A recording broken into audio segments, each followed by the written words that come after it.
OpenAI. What is OpenAI known for? OpenAI is an artificial intelligence AI research laboratory founded in San Francisco in year 2015 by Sam Altman, Elon Musk and many others.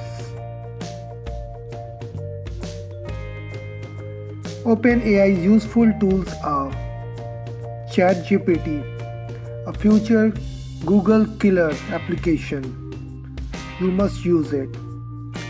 ChatGPT is an AI chatbot that can answer questions and write essays for you. The second one is the playground.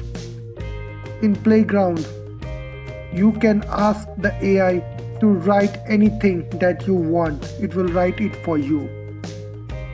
The third one is Dolly E2, a very good AI application.